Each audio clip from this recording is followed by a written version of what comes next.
다니엘서 7장에는 짐승을 통해서 세계 역사와 또 나아가서 종교 역사를 가르쳐 주셨는데, 우리가 다니엘서 2장의 신상하고 비교할 때 금머리 바벨론은 사자로 나타났고, 또 은가슴인 메데 페르시아는 한쪽 어깨를 들고 있고 입에 새 갈빗대를 문 곰으로 그렇게 표상했습니다.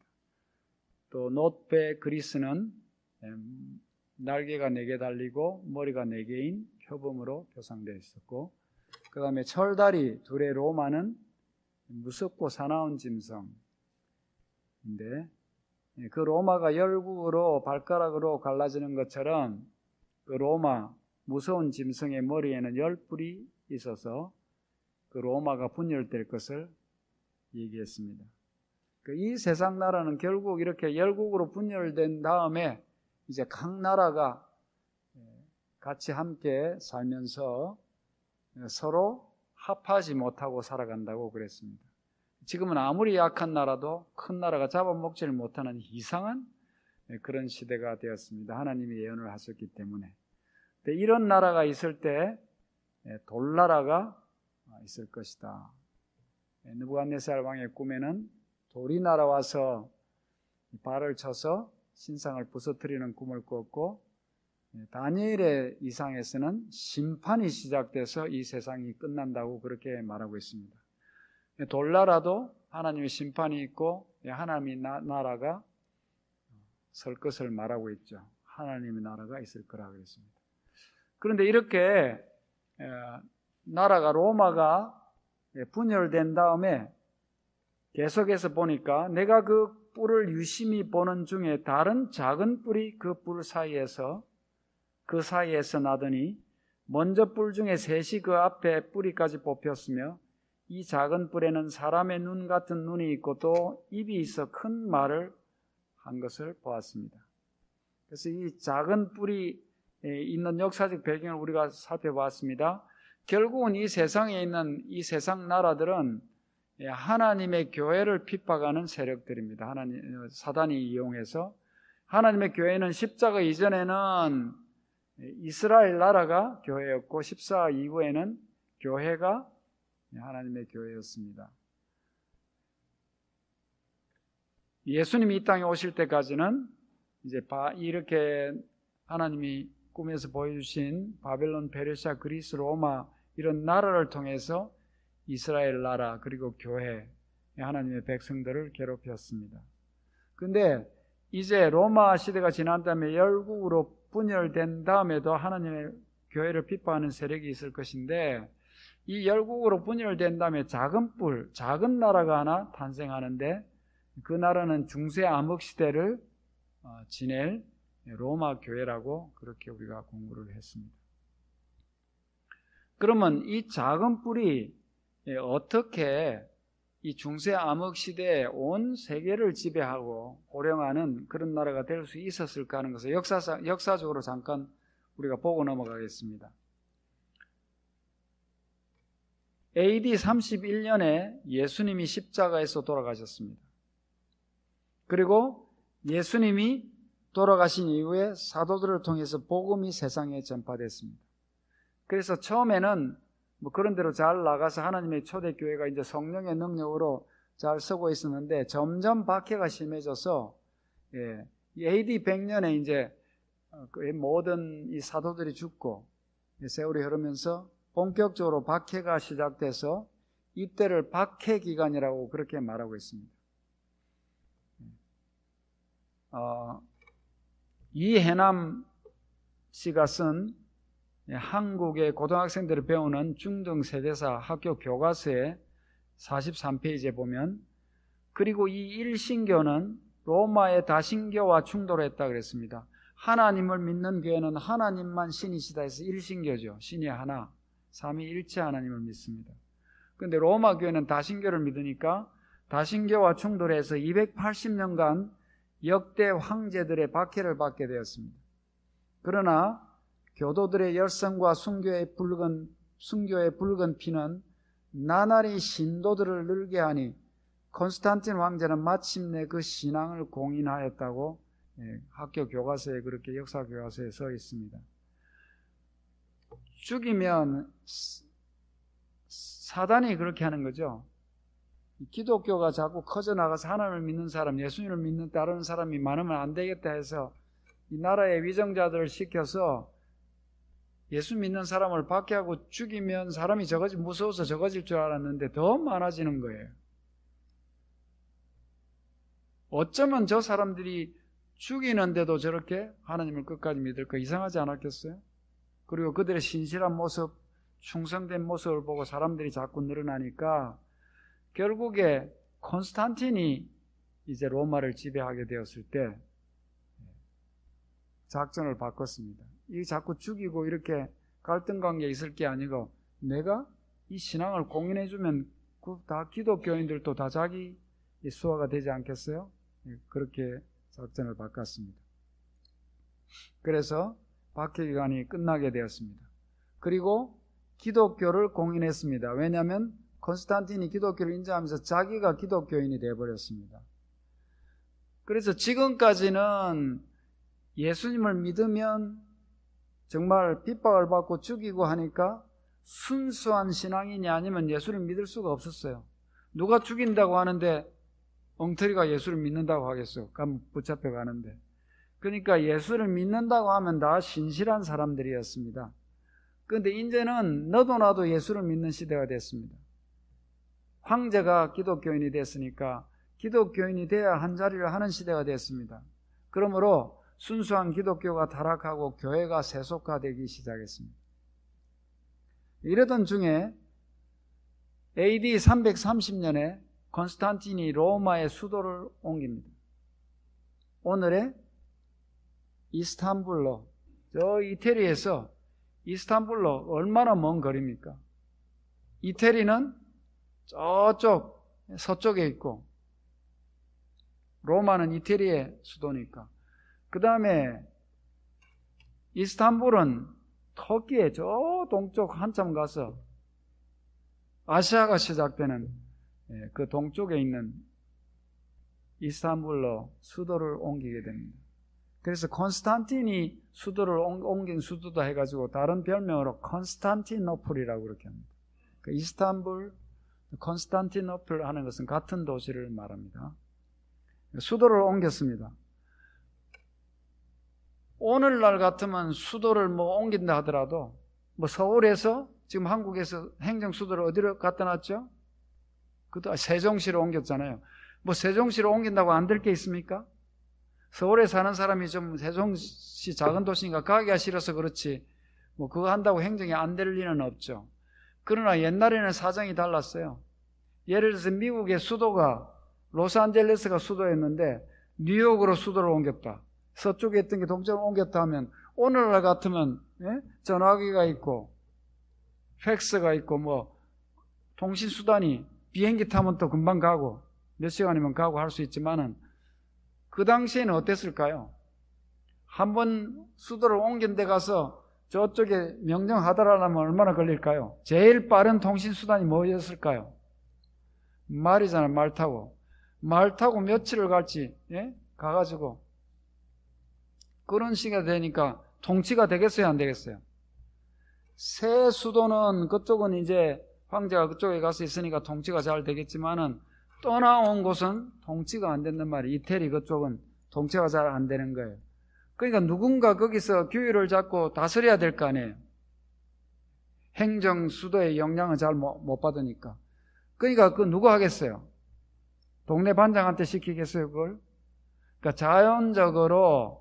자연적으로 교회의 감독이 그 역할을 맡게 됐습니다. 교회 사제. 그래도 우리가 사제한테 이걸 맡겨야 되겠다 해서 로마 교회 감독 권한이 자동적으로 강화되었습니다. 그러면서 이 로마 교회가 가톨릭 교리를 확립했습니다. 교리를 세웠습니다. 그리고 가톨릭이 확장되게 되었습니다. 이제 드디어 그냥 예수님을 믿는 기독교였는데 그것이 가톨릭이라는 이름으로 등장하게 되었습니다.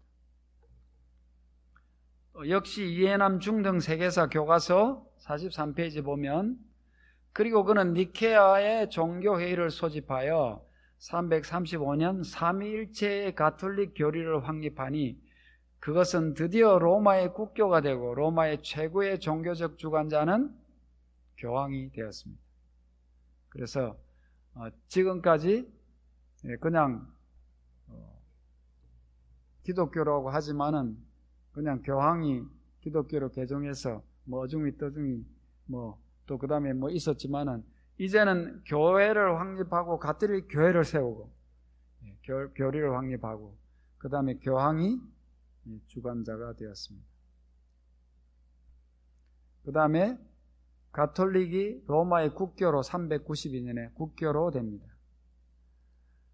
그러던 중에 서로마가 점점 쇠퇴하게 됩니다. 국력이 약해지기 시작합니다. 로마가 쇠퇴합니다. 그 다음에 476년에 서로마가 멸망해버립니다. 서로마는 동쪽으로 이사간 그쪽은 잘 되는데 원래 있던 서로마는 멸망하고 말아요. 그러니까 서로마가 멸망해버리니까 누가 자연적으로 우두머리가 되겠어요? 교황권이 강화되고 교황이 세계의 머리가 되었습니다. 우리가 다 통치하겠다는 세계의 머리가 되었습니다. 그런데 여기서 재미난 것은 그러면 이것이 말이죠. 이렇게 이제 점점점 이 기독교라는 것이 컨스탄틴으로 말미암아 로마의 국교가 되고 그 다음에 그 바람에 가톨릭이라는 교회가 생기게 되고 교황이 이렇게 세력을 잡게 됐는데 그 원인을 거슬러 올라가 보면 누가 공헌을 끼친 거죠? 컨스탄틴이 중요한 역할을 한 거예요. 만일에 컨스탄틴이 기독교로 개종을 하지 않고 그냥 계속해서 기독교를 박해했다든지 그랬으면 역사가 달라지는 것입니다. 근데 313년에 컨스탄틴이 나도 기독교를 믿겠다. 너들 다 이제 자유를 줬기 때문에 세계 역사가 달라진 것이에요. 근데 서기 313년에 컨스탄틴이 기독교를 공인한 재미있는 스토리가 있습니다. 기독교를 공인한 칙령이 밀란 칙령인데 밀란 칙령을 내린 배경이 있습니다. 이것은 강정훈이라는 사람이 쓴 로마에서 시작된 가톨릭 교회라는 책 22페이지에 있는 글입니다. 콘스탄틴 대제가 그리스도 교회의 자유를 선언하고 로마의 국교로까지 공표했던 데는 그만한 까닭이 있었습니다. 그냥 어느 날 그냥 한 것이 아니에요. 그는 로마 제국의 4대 경쟁자 중에 하나였던 맥센시우스와 전투 대치 중 꿈을 꾸게 되었습니다. 컨스탄틴이 처음부터 혼자서 로마를 장악한 사람이 아니고 그때는 여러 장군들이 서로 로마를 통치하려고 싸우고 있었습니다. 근데 그 컨스탄틴이 아직 세력을 완전히 잡기 전에 이 맥센시우스 장군하고 이 전투를 하고 있는데 같은 나라의 장군끼리 김대중, 김영삼, 김종필 싸우듯이 이렇게 싸우고 있는데 꿈을 꾸게 되었습니다. 콘스탄틴이 꿈속에서 그리스도의 첫 두 글자인 XP와 이 군호로 정복하리라는 글을 보게 되었습니다. 꿈에 XP라는 그 XP라고 마크가 있죠? 저기 X 있고 P 있죠? 빨갛게. 네, 그렇게 된 마크인데 이 XP가 우리 오늘날의 이 영어의 철자로는 XP지만은 헬라어로는 오늘 X가 아니고 그리스도 할 때 그리스도의 첫자입니다. 그래서 사실은 그리스도를 헬라어로는 그리스도 아니고 크리스트 그렇게 합니다. 크리스트 크자입니다. 이 X라는 자. 그래서 그리스도 할 때 하고 이 P는 오늘날은 우리는 이게 P 같지만은 헬라어로 하면 R자하고 같은 거예요. 그러니까 크리 이 두 자 제일 첫자가 되는 거예요. 그리스도 할 때 첫자가 되는 거예요. 그래서 이 X 같이 생기고 P자 같이 생긴 그리스도를 뜻하는 헬라의 두 알파벳을 가지고 이 군호로 삼아가지고 정복하리라 하는 글을 보고는 이것이 하늘이 내린 신탁의 좋은 징조로 알고 자기 철모와 군인들의 방패에다가 다 이 X하고 P자를 겹쳐서 이렇게 그리게 해서 전투에 나갔더니 대승리를 거두었습니다. 이를 계기로 서방은 컨스탄틴의 천하가 되었고, 이제 승리를 거둔 다음에 그는 그리스도교의 신이 승리를 주신 줄을 확신하고 그리스도교를 공인하게 된 것이다. 그래서 이 마크가 로마 교회의 마크가 됐다. 로마가 기독교를 공인한 마크가 됐는데, 지금 현재 우리가 가톨릭은 무슨 가톨릭이라 그러죠? 그 앞에 무슨 이름이 붙죠? 로만 가톨릭이라 그러죠. 그러니까 로마 교회에서 넘어간 교회이기 때문에 로만 가톨릭이라 합니다. 그러니까 로마에서 처음에 이 교회를 받아들일 때 콘스탄틴이 쓴 이 마크를 그래서 지금도 가톨릭 교회에서 쓰고 있어요. 이렇게 여기 그 앞에 전주교 앞에 가면 저렇게 아직도 그 마크를 쓰고 있단 말이에요. 자, 그래서 교회가 점점 변질돼 가기 시작했습니다. 교회가 정치화가 되고 교회가 이교화되고 정치를 받아들이고 이교의 신앙을 받아들여서 변질돼서 여자는 여잔데, 여자가 교회 아닙니까? 연애사. 여자는 여자인데 음녀가 되는 역사가 시작됐습니다. 그러면서 그 변질된 역할을 하는 교회로서 로마 교회를 지금 얘기하고 있습니다. 하나님은 교회가 변질돼서 작은 뿔이 될 것이라고 가르쳐 주셨습니다. 어떻게 교회가 그렇게 될 수가 있죠? 정말 그렇게 되었는지, 다니엘이 보여주신 예언의 말씀을 역사와 비교해 분석해서 잘못 해석하는 일이 없도록 해야 되겠죠. 남의 죄 없는 교회를 이 작은 뿌리를 하면 안 되겠죠. 그래서 오늘 그것을 이제 진상을 파악하는 시간을 가지겠는데요. 다시 우리가 다니엘서 7장 19절부터 좀 복습을 하면 이 넷째 무섭고 사나운 짐승, 사납고 무서운 짐승의 넷째 짐승의 진상을 알고자 했습니다. 그런데 20절 보면 또 그것의 머리에는 10뿔이 있고 로마가 분열될 것을 얘기했습니다. 그 후에 또 다른 뿔이 나오매 3뿔이 그 앞에 빠졌으며 그 뿔에는 눈도 있고 큰 말하는 입도 있고 그 모양이 동류보다 강하여 보였다고 했습니다. 내가 본 적 이 뿔이 성도들로 더불어 싸워 이기었더니 옛적부터 항상 계신 자가 와서 지극히 높은 자의 성도를 위하여 신원하셨고 때가 이름에 성도가 나라를 얻었더라. 이 뿔은 희한한 나라가 돼서 나라끼리 싸우는 게 아니고 성도하고 싸운다고 되어 있죠.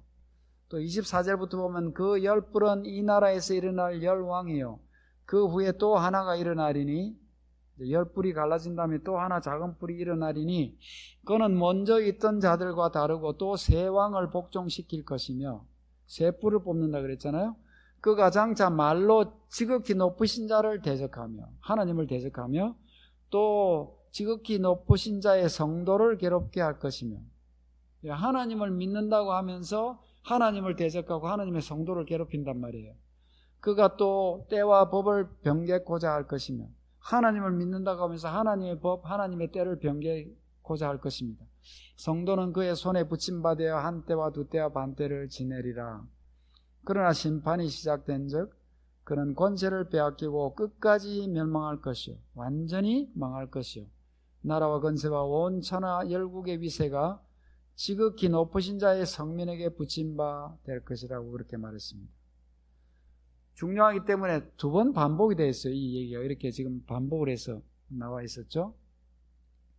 자, 그러면 이 작은 뿔의 특징을 지금 이렇게 쭉 길게 했는데 요약을 하면 넷째 짐승에서 나온다 그랬고 10뿔 후에 나오고 먼저 있던 자와 다르고 모양이 동류보다 강하고 새 뿔을 뽑고 말로서 하나님을 대적하고 한 때, 두 때, 반 때 합계 3.5대 동안 성도를 괴롭히고 때와 법을 변개할 것이다. 이 작은 뿔이.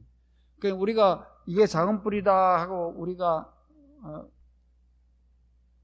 교환권을 얘기할 때 이게 이 조건에 다 만족돼야 되는 것이죠.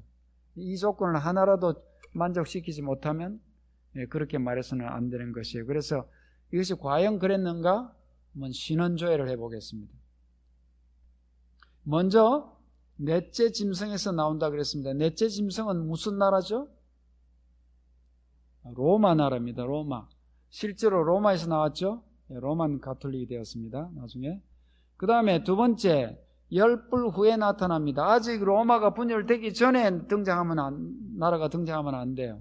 로마가 열국으로 분리된 후에 나왔습니다. 그렇죠? 그 다음에 세 번째, 먼저 있던 자와 다르다 그랬습니다. 먼저 있던 나라들은 다 그냥 세속적인 나라였어요. 근데 이 나라는 다른 나라라 그랬어요. 이전의 나라들은 모두 정치적 군주 국가였으나 교황 로마는 정치적 절대 군주 국가이면서도 정치 군주 국가도 틀림없어요. 예. 그러면서도 또 종교적 군주 국가라는 점에서 크게 다르다는 거예요. 신기한 나라죠? 먼저 있던 자와 다릅니다. 그래서 정치도 그대로 답습합니다. 실제로 로마 제국과 로마 교회의 행정 조직을 보면 똑같습니다. 그 단계가 이름만 다르지. 로마 나라에는 제일 밑에 백성들이 있어요. 그것처럼 가톨릭 교회 제일 밑에는 평신도가 있습니다. 그 위에 지방 총독, 각도 총독, 제국 총독, 원로원, 황제가 있듯이 이쪽 교회에서는 주교, 대주교, 주기경, 주기경회, 교황 이렇게 되어 있습니다. 그리고 로마 황제를 폰티펙스 막시무스라고 부릅니다. 폰티펙스 막시무스라고 부르는데 가톨릭 교회에서 교황을 보고 폰티펙스 막시무스라고 그렇게 부르고 있습니다. 똑같은 시스템을 갖고 있고요. 여기에 로마의 폰티펙스 막시무스, 즉 신관장의 칭호는 교황의 지위에도 사용되었다. 한국 일보사에서 펴낸 인간세계사 책 로마 제국편 172페이지 보면 그렇게 기록되어 있습니다. 자, 그 다음에 네 번째로 모양이 작은 나라지만 모양이 동유보다 강하다 그랬어요. 이 작은 나라의 백성이 몇 명이나 되겠어요? 인구도 얼마 없어요. 군인도 별로 없어요. 그런데도 불구하고 동유보다 강하다는 거예요. 이해남저, 우리가 지금까지 이해남저 많이 몇 번 봤죠? 여기 세계사 79페이지에 보면 소로마의 황제가 없어진 후에 로마인들은 교회를 중심으로 하는 정치 조직을 유일한 국가 조직으로 알고 로마 주교를 전 가톨릭 교회의 교황으로 섬기게 되었으며, 소로마가 없어지니까 망하니까 이제는 교회를 중심으로 하는 정치 조직을 유일한 국가 조직으로 하고 이제 교황을 섬기게 됐단 말이에요. 또 사실상 대교황 레오 1세는 훈족 아틸라의 로마 침입을 막아내고 대교황 그레고리 1세는 롬바르드족의 침입을 막으면서 실제로 로마 황제의 일을 맡아보았습니다. 황제만 침략자를 무찌르는 게 아니고 이 교회의 교황도 옆에 있는 군인들을 모집해가지고 이런 일을 함으로써 권력자가 되었습니다. 그 다음에 교황 그리고리 1세 590년부터 604년까지 했던 이 사람의 말을 보면 교황은 최고의 재판장으로 왕과 황제들을 마음대로 폐위시킬 수 있다. 이 교황이 다른 나라보다 다르고 동료보다 강하다는 이유는 그 나라 자체가 그냥 힘을 쓰는 이유도 있지만은 왜 진짜 강하냐면 이 조그만 나라의 교황이 다른 나라의 왕을 인정하는 권한을 가졌단 말이에요. 그러니까 그 주변에 여러 갈라진 나라들이 있잖아요. 이 나라들이 어떤 왕을 세우거나 황제를 세우려고 그러면 누구 허락을 받아야 돼요? 교황 허락을 받아야 되니까 교황이 최고 아니겠어요? 그래서 역사에 이 카노사의 굴욕 사건이라는 얘기가 나오는 것입니다. 여러분 역사 공부할 때 아마 기억나는 분도 계실 거예요. 이건 조 좌우라는 사람이 지은 세계사 77면에 나와 있는 글입니다. 교황 그리고리 7세의 세력에 반발한 신성 로마 제국 황제 헨리 4세. 신성 로마 제국이 이제 생겼거든요. 그런데 그 신성 로마 제국의 한 나라의 헨리 4세가 가만 보니까 교황이 뭔데? 교회나 잘 운영하지 왜 정치에 간섭을 하고 다른 나라 황제를 마음대로 올렸다 뗐다 하느냐? 그래서 반발했습니다. 나는 교황 지시 받을 필요 없다고 생각한 거죠. 그랬더니 교황 그리고리 7세가 그래 헨리 4세 너 파문이야. 딱 이렇게 선언을 했어요. 그래서 교황 그레고리 7세가 한마디 하니까 아무도 주변 나라에서 그 사람을 황제로 인정을 안 해주는 거예요. 그만큼 셌단 말이에요. 그러니까 그때서 교황의 힘을 눈치를 채고 알게 되었습니다. 그래서 몸소 교황을 찾아갑니다. 그때 교황은 카노사라는 곳에 가 있었습니다. 때는 눈이 온 겨울이었습니다. 겨울에 가서 교황을 아련하려니까 만나줘요, 안 만나줘요? 안 만나줍니다. 사흘 동안 전에 오는 얘기하면 사흘 동안 맨발로 그 앞에 서 있어서 교황을 아련했다고 그렇게 합니다. 그래서 용서를 받았어요. 이렇게 이제 모양이 동류보다 강한. 결국은 이 사람이 이제 이 일을 갈고 이 교황을 대적하는 일이 그 역사가 나중에 이렇게 생기지만 그러나 이러한 일들이 있어서 이것을 역사에서 카노사의 굴욕 사건이라고 그렇게 별명을 붙였습니다. 그 다음에 이 나라가 새 뿔을 뽑는다 그랬어요.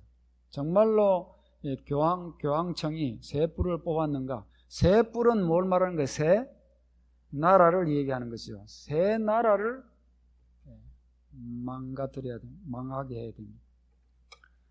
이때 각 나라들이 교리를 가지고 분열되어 있었고 교회가 이것 때문에 대립을 했습니다. 이 당시에 교회는 크게 두 파가 있었는데 하나는 아다나시우스파고 하나는 아리안파입니다. 교황이 믿는 이 가톨릭 교회는 아다나시우스의 파에 속해 있었어요. 그래서 서로 내가 옳다, 네가 옳다 분쟁을 하는 사회가 좋지 않았습니다.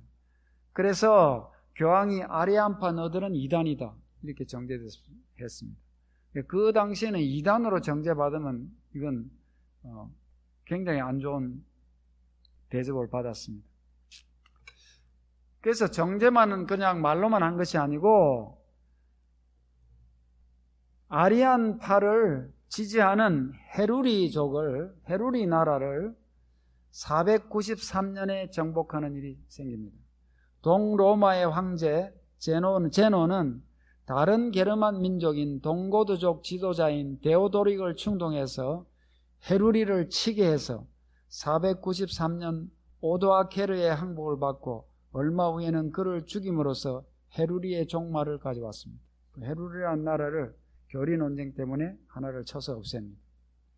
둘째, 아리안파의 반달족을 534년에 정복합니다. 533년 동로마 황제 유스티아누스는 잃어버린 서로마를 회복하려고 교회의 힘을 얻기 위해서 로마 교회의 감독은 전 세계 교회의 머리라고 칙령을 반포했습니다. 그리하여 이 일에 반대하는 반로마교 세력인 반달족과 동고트족을 치려고 명장 벨리사리우스를 보내었습니다. 장군은 이듬해인 534년에 반달족을 정복하였고 그들은 다시 일어나지 못했습니다. 그래서 한 뿔을 또 뽑아냅니다. 그 다음에 세 번째, 동고드족을 538년에 정복합니다. 벨리사리우스 장군은 반달족을 완전히 점령하고 돌아오는 길에 역시 아리안파 교도이면서 로마시를 장악하고 있는 동고드족을 쳤습니다. 536년 12월 9일에 마침내 로마시를 점령하고 동고드족을 축출하였습니다.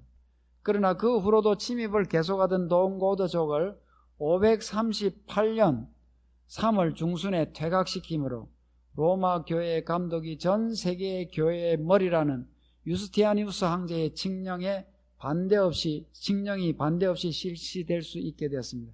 그래서 지금까지는 로마 황제를 교리 논쟁 때문에 반대하는 골치 아픈 세력이 있었는데 이 반대하는 아리안파 세 나라를 완전히 뿌리 뽑음으로써 이제는 명실공히 아다나시우스파 교리를 지지하던 교황권이 세계를 마음대로 지배할 수 있게 되었습니다.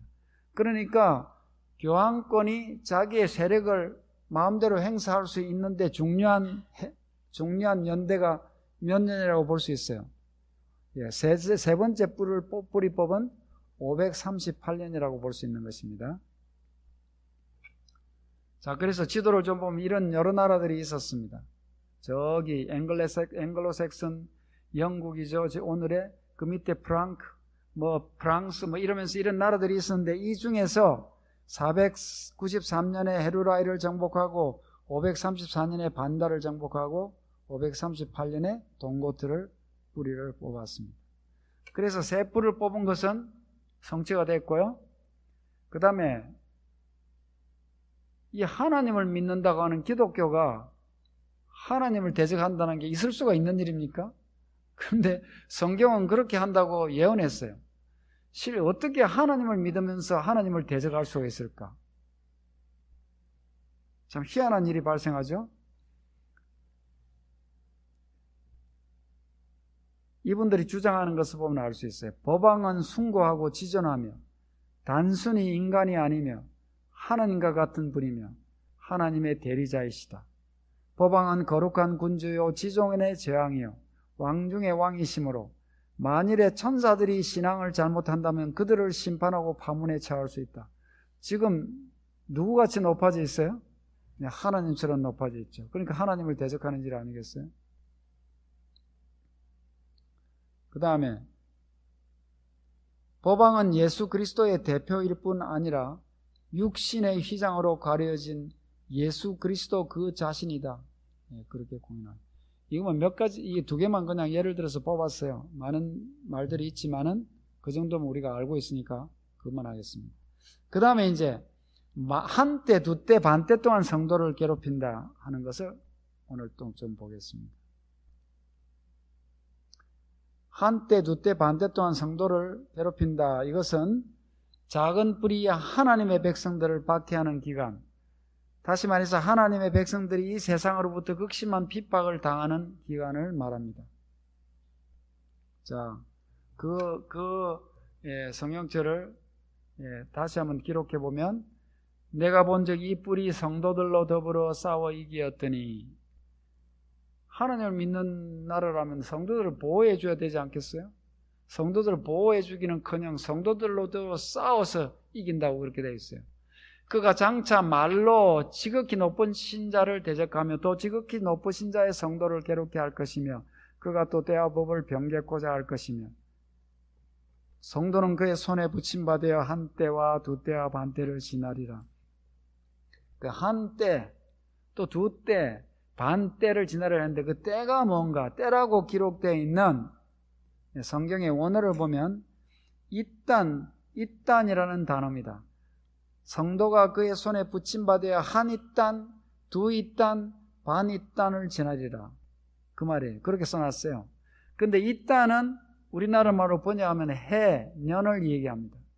그러니까 성도가 그의 손에 붙여서 1년, 또 플러스 2년, 또 플러스 반년 이렇게 지낼 것이라 하고 있어요. 그래서 한때, 두때, 반때가 나옵니다. 한때는 1년이고 두때는 2년이고 반때는 반년이니까 총 3년 반입니다. 그래서 성도들이 3년 반 동안 괴롭힘을 받으리라 하고 예언이 되어 있는데, 성도들이 핍박을 받는 이 기간을 3년 반이라고 년으로 되어지 않고 달과 일로도 표시되어 있는 다른 성경 구절이 있어요. 예언서에 보면 한때, 두때, 반때라는 표현 외에 42달이라는 표현이 있습니다. 계시록 11장 2절에 보면 이것을 이방인에게 주었은즉 저희가 거룩한 성을 42달 동안 짓밟으리라. 거룩한 성은 누가 사는 데예요? 하나님의 백성들이 사는 데 아니에요? 그 하나님의 백성, 거룩한 성을 짓밟는단 말은 하나님의 성도들을 괴롭힌단 말이죠. 근데 여기는 한때, 두때, 반때라고 하지 않고 얼마 동안? 42달 동안 그렇게 한다는 표현이 있단 말이에요. 또 계시록 13장 5절에도 보면 또 짐승이 큰 말과 참남된 말을 하는 입을 받고 또 42달 동안 일할 권세를 받으니라. 여기도 보니까 참남된 말을 한다는 거 보니까 참남된다는 말은 어디에 쓰는 단어죠? 하나님을 대적할 때 그것을 참남되다고 씁니다. 사람을 대적할 때는 참남이란 말을 안 써요. 하나님을 대적하는 세력이 42달 동안 일한다고 되어 있어요. 또 다른 표현은 1260일이라는 표현입니다. 계시록 11장 3절에 보면 저희가 굵은 베옷을 입고 1260일을 예언하리라 하는 말이 있어요. 그 1260일을 뭘 입고 예언을 한다고요? 베옷을 입은 거 보니까 기뻐서 예언하는 거예요? 슬픔 속에서 예언하는 거예요?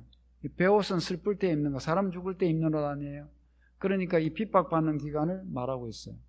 또 계시록 12장 6절에 보면 그 여자가 광야로 도망하며 거기서 1260일 동안 저를 양육하기 위하여 하나님의 예비하신 곳이 있더라. 여자는 누구를 뜻한다고요? 교회를 상징하는데 여자가 광야로 도망하는 거 보니까 핍박을 받는 거죠, 교회가. 그래서 1260일 동안 시간이 흐를 것이다. 그래서 이 성도들이 핍박하는 기간을 성경에는 세 가지 용어로 썼습니다.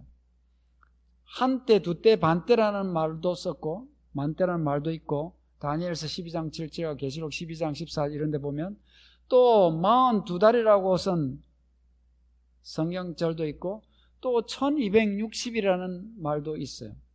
그 성도를 괴롭히는 기간이니까 이 세 가지가 똑같아야 되겠죠. 한때, 두때, 반때는 아까 한때는 1년이라 그랬죠. 두때는 2년, 반때는 3년 하니까 3년 반인데 3년 반을 1년은 12개월이니까 개월수로 하면 얼마예요? 42개월이잖아요. 그러니까 42달이나 42개월이라는 말이나 한때, 두때, 반때라는 말이나 같은 말입니다. 다음 성경 예언은 희한하죠? 그 다음에 여러분 한 달이 며칠이에요? 30일이에요? 30일도 있고 31일도 있고 29일도 있고 28일도 있습니다. 그래서 예언상의 한 달을 얘기할 때는 30일로 잡습니다. 30일로 해가지고 42를 곱하면 며칠이 나올까요? 1260일이 나옵니다. 그러니까 이 한때, 두때, 반때라는 용어와 42달이라는 용어와 1260일이라는 용어는 다 똑같은 말이라는 거예요. 그래서 위의 세 가지 기간들은 모두 다 하나님의 백성들이 핍박받는 동일한 기간을 각각 다른 표현으로 묘사하고 있다. 그러니까 계시록하고 다니엘서가 똑같다는 걸 얘기할 수 있죠. 계시록에서는 다른 용어로 말해놨지만 다 같은 기간을 지금 말하고 있어요. 어떻게 시간이 그렇게 많이 흐른 다음에 그렇게 똑같은 기간을 성도들이 핍박하는 것을 다 얘기하고 있겠습니까? 자, 그런데 그러면 하나님의 성도들이 며칠간 핍박을 받는다고요? 1263, 3년 반 핍박 당하면 3년 반이 뭐 길다면 긴 시간이지만은 역사에 보면 성도들이 3년 반 핍박 받고 말았나요? 이것은 옛날에 로마 시대에 박해도 이보다 훨씬 더 오랫동안 길게 받았는데 어떻게 성도들이 3년 반 1260일 동안만 박해를 받을 수가 있겠어요? 그리고 이 작은 뿔이 1260일을 지금 박해한다고 하는데 교황권이 확립이 되어가지고 성도들을 그 오랫동안 중세 암흑시대에 박해를 했는데 어떻게 이렇게 성경에는 1260일 3년 반 동안 박해한다고 했을까? 연구를 하고 보니까 뭘 알게 됐냐면 예언연대를 계산하는 방법을 알게 됐습니다. 성경 에스겔서 4장 6절과 민수기 14장 34절에 근거했습니다. 에스겔서 4장 6절에 보니까 내가 내게 40일로 정하였나니 1일이 1년이라고 적용한 것을 보게 되었어요. 그 다음에 민수기 14장 34절에 너희가 그 땅을 담지한 날 수유 40일의 하루를 1년으로 환산해서 그 40년간 너희가 너희 죄악을 질지니. 그래서 실제로 하나님께서도 40일 동안 담지했는데 거기에서 하나님을 안 믿고 불신하니까 적용은 며칠 동안? 40년 동안 1일을 1년으로 환산해서 그렇게 이스라엘 백성을 광야를 돌린 일이 있었단 말이에요. 그래서 이 그래서 연일 원칙, year day principle이라고 그렇게 합니다, 영어로. 그것을 적용해서 보니까 한때, 두때, 반때는 3년 반이고 있어 42달이고 1260일인데 1260일을 1일을 1년으로 환산하니까 몇 년이 돼요? 1260년이 되더란 말이에요. 그러니까 여기에 대입하니까 교황권이 권세를 받고 성도들을 괴롭하는 날이 중세 암흑시대가 장장 몇 년이다? 1260년이라는 정말 유구한 세월 동안 밝게 할 것이라는 것이 예언이 됐습니다. 로마 교회의 핍박이 시작되는 연도 설정을 보겠습니다. 로마 교회 교황의 지성권이 공포된 것은 533년 동로마의 유스티아누스 대제에 의해였지만은 발표만 한다고 로마가 다 장악하지는 못했어요. 왜냐하면 다른 파들이 반대를 하고 있었죠. 그래서 그렇지만 실제로 세력을 장악해서 그 권한을 행사하기 시작한 해는 마지막 반로마 교회 세력이었던 아리안파인 동고트를 격퇴시킨 538년임을 알 수 있습니다. 이 538년부터 이제 마음대로 지배할 수 있다고 그랬죠. 538년에 시작된 교황의 지상권 시대는 처음에는 동로마의 후원을 받아서 협력 체대로 이루어져 갔지만은 그레고리 7세가 즉위하면서부터 교황이 교권과 정권을 모두 장악해서 교황의 세력은 절정에 이르게 됩니다. 이러한 절대 권력을 가진 교황 작은 뿔의 치하에서 진실된 그리스도인들이란 말은 성서에 입각해서 가톨릭 교회의 교리를 반대하는 신앙인들을 말합니다. 이 그리스도인들은 온갖 어려움과 순환을 겪게 되는데 다음 내용은 그 한 단면을 보여주는 것입니다. 이렇게 오랫동안 순환을 받는데요. 교회 공범 6권 142페이지에 보면 교회는 신성한 권위에 의하여 이단자들의 재산을 몰수하고 그들을 감금하고 화형을 선고할 수 있다. 이 시대의 가장 무거운 형벌들과 사형까지도 내릴 권리가 교회에 있다. 이단보다 더 중한 범죄는 없다. 그러므로 이는 근절되어야 한다. 여러분, 교회는 사람을 살리는 곳이 되어야 합니까? 죽이는 곳이 되어야 됩니까? 교회는 아무리 잘못한 사람도 살리려고 하는 곳이 되어야 되잖아요. 그런데 교회가 공파인데 말을 안 한다고 해서 어떻게 한다고요? 재산 뺏고 감옥에 넣고 화형할 수 있고 사형까지 내릴 권리가 있다고. 이런 무서운 단체가 되었습니다. 일찍이 인간 가운데 존재했던 어느 다른 제도보다도 로마 교회는 더 많은 무지한 피를 흘리게 했다는 사실이 역사에 대해 완전한 지식을 가진 개신교도에게는 의문의 여지가 없을 것이다. 그런 기록이 있고요. 스페인에서만도 종교재판에 의하여 고난당한 사람들이 산채로 화형당한 사람이 31,912명으로 계수되었고 한 사람만 불에 태워 죽어도 엄청난 일이죠. 몇 명을 그렇게 했다고요? 31,900. 복종하도록 강요된 참여자가 29만 1,450명으로 계산되었다. 알비젠스인들의 대학살에서는 약 100만 명이 죽임을 당했습니다. 제수이트 제도가 처음 확립된 지 30년 동안에 93만 명의 진실한 그리스도인들이 살해를 당했습니다. 그러니까 사람 죽이다 벌 다 받죠.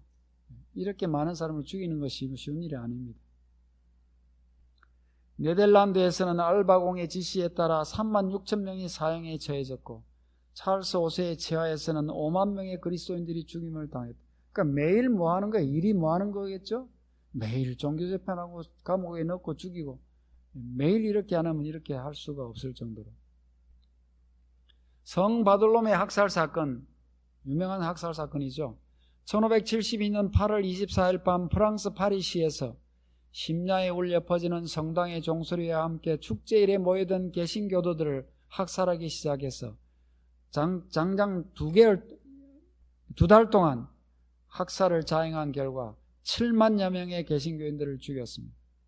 천주교에서는 성직자들이 축하 행전을 하였고 학살 기념 메달이 만들어지고 기념 벽화가 그려졌습니다.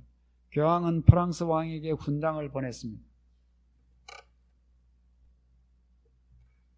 그러니까 이 성 바들롬의 기념하는 날에요, 개신교도들을 불러놓고는 사실은 뒤에서 오면 뭐 하려고 꾸미고 있었어요? 오면 죽이려고 하고 있었습니다. 그래서 죽이기 시작했는데 사실은 뒤에서 누가 조정했을까요? 이 로마 교회가 조정한 것입니다. 그러나 그들은 부인했습니다. 우리는 그런 일이 없다고. 역사가 알고 있는데. 그런데 교황이 처음으로 인정하고 말았습니다. 동아일보 97년 8월 25일자 동아일보 신문에 보면 교황 바오로 2세가 그래도 정직했던 모양이에요. 23일 제12회 가톨릭 청소년 대미사에서 4세기 전 발생한 성 바들로무 축질의 학살 사건에 로마가 가톨릭 교회가 개입됐음을 인정했다. 신문기사입니다. 이 옛날에 종교재판하고 사람 고문하고 하는 그림입니다. 사람 거꾸로 다리를 끼워놓고 지금 뭐 하고 있죠. 그것도 오른쪽에 보면 어떤 그림이 있어요. 위에 매달기도 하고 밑에는 발로 불을 지지기도 하고, 예? 갖다 놓고 뭐 이런 그 당시의 장면들을 우리가 이 시대에 안 태어나서 너무 감사하죠. 그런데 이래도 예수를 믿는다고 안 굽혔는데 교회 나오기 싫어가지고 교회 빼먹하면 되겠어요? 이 자유한 시대. 그러면 안 되겠죠. 그런데 죽인다면 어떻게 교회를 나오겠어요? 그죠? 이것도 그 당시 있었던 그림입니다. 저 위에 쭉 목을 달아놓은 그림도 있고, 그 왼쪽, 제일 왼쪽 끝에는 시체들 연방 싣고 나가는 말수리가 보이고, 그 밑에는 쭉 해놓고 목을 지금 자르고 있고, 참 무서운 그림들이죠. 이것을 교회가 한 일이라고 믿어집니까? 이렇게 그리스도인들에 대한 학살을 자행하던 교황의 세력도 1517년 루트의 종교개혁이 시작되면서 꺾이기 시작했습니다. 그래서 프랑스 혁명 발발 9년 후인 1798년 2월 13일 나폴레옹의 부하 볼티어가 이태리에 쳐들어가 교황 피우스 6세, 당시의 교황이 비오 6세, 피우스 6세였습니다. 잡아들였습니다. 너 교황이 뭔데 그렇게 함부로 하느냐? 그래서 나폴레옹이 시켜가지고, 나폴레옹이 프랑스 혁명 후에 나폴레옹이 황제가 됐을 때 자기 장군 시켜가지고 볼티어 장군을 시켜서 교황 잡아와 해서 교황을 가둬버렸습니다. 피우스 6세는 잡혀간 이듬해 프랑스의 발랑스에서 옥사하고 말았습니다. 그래서 가톨릭 신문에 1798년 로마가 점령되고 나머지 교황령도 양도되었으며 비오 6세는 프랑스로 끌려가 세상을 떠났다. 그러니까 가톨릭 교회의 종말이 언제 구해졌죠? 1798년에 종말을 구했습니다. 교황도 잡혀가고 땅도 뺏겼습니다. 다 교황청, 교황 그 작은 뿔이 갖고 있던 땅들 다 뺏겼습니다. 그래서 세 번째 뿔 동고드족을 뿌리 뽑은 주 538년부터 시작해서 교황 피우스 6세를 나폴레옹이 체포한 1798년까지를 계산해 보니까 1260년이 되더라는 것이에요. 하나님께서 이렇게 예언하셨고 그 예언은 이루어졌습니다. 우리는 이 시대에 정말로 자유한 가운데 살고 있죠.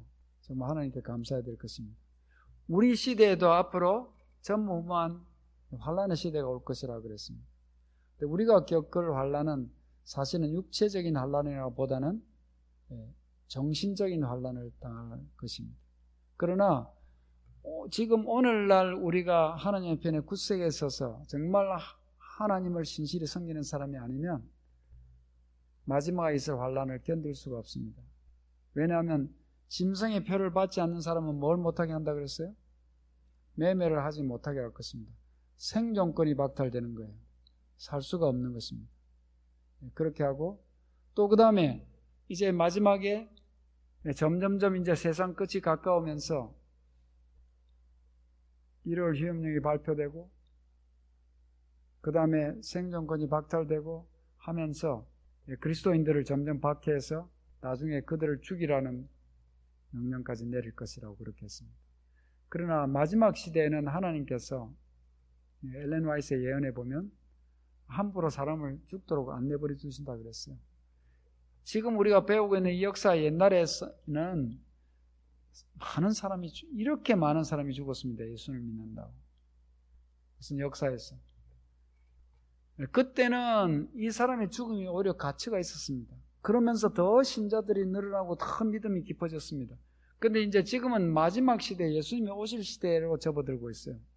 지금은 한 사람을 죽는 그 죽음이 다른 사람에게 영향을 크게 미치지 못하고 괜히 아까운 목숨만 죽는 거예요. 그래서 하나님이 이 사람들을 보호해 주신다고 그랬습니다. 나중에 이제 이 사람들을 쳐들어와서 총을 들고 칼을 들고 가면 그것이 지푸라기 같이 될 것이라고 그렇게 하셨고, 그 다음에 어떤 사람은 이 환란 시대에 매매를 못한다 하니까 어디 모르는 데 집을 사놓고 산속에다가 양식을 넣어놓는다 그러대요. 그런 짓 하지 말라고 그렇게 해놨습니다. 그건 다 다른 사람한테 뺏길 거라고. 그런 짓 하지 말고. 어떤 사람은 금을 사놓는다 그러대요. 막 다른 거는 못 갖고 있어요. 금은 누가 팔게 합니까? 금을 어디다 팔아가지고 어디서 양식을 살 겁니까? 말도 안 되는 소리를 교회에서 하고 다니더라고요. 제가 다른 교회에 있을 때 우리 신도가 장로라는 사람이 자꾸 금을 사야 된다고 그래. 환란때를 한다고. 그런 말에 현혹되지 마시고, 사실 우리가 이 역사를 배우면서 이런 사건이 있고 할 것을 배우는 것은 그 사건에 초점이 있는 것이 아니고, 그러므로 우리가 어떤 자세로 하나님을 신실히 섬겨야 되겠는가 하는 것을 말하려 하는 것이지, 역사가 일어나서 이렇게 하니까 먼저 도망가야 되고 이것이 중요한 것이 아니에요. 얼마나 진심으로 하나님을 우리가 잘 섬길 것인가 하는 것에 초점에 집중해야 됩니다. 우리가 진심으로 하나님을 경배하는 사람이 되면, 그래서 새 천사의 기별의 첫째 계명이 뭐죠? 하나님을 경외하고 그에게 영광을 돌리라. 이는 그의 심판하실 시간이 이르렀으니 하늘과 땅과 바다와 물들의 근원을 만드신 이를 경배하라. 이것이 우리가 해야 될 일입니다. 금 사고 땅 사고 하는 게 이게 하는 게 아니고요. 하나님을 진정으로 경배하라는 것입니다. 하나님을 진정으로 경배하는 일이 뭘까요? 하나님의 말씀을 순종하는 겁니다. 우리 아들이 나를 가장 경배하는 게 뭘까요? 아버지 돈 갖다 주는 걸까요? 아버지 말이라면 콩이 메주가 쓴다 해도 믿고 아버지를 공개하고 존경하고 따르는 것이 저를 가장 잘 경배하는 거 아니겠어요? 여러분도 그런 자식이 좋습니까? 돈이나 갖다 주고 나몰라라고 그런 사람이 좋습니까? 그러지 않죠. 그래서 진심으로 하나님을 예배하고 오직 하나님, only God, 하나님을 섬기는 사람들을 찾고 계십니다. 그것이 첫째 계명입니다.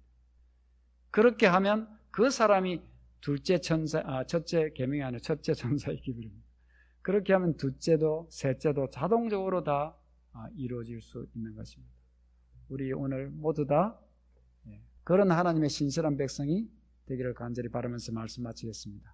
오늘 시간 우리 잠깐 기도하고 그 각자 기도하시고 우리 마지막 이러한 기별을 주심으로써 우리가 잘 준비하도록 하시고 하나님의 남은 교회에 일원이 되게 해주신 은혜를 감사드리면서 기도하시고 각자 집으로 돌아가시기 바랍니다. 감사합니다.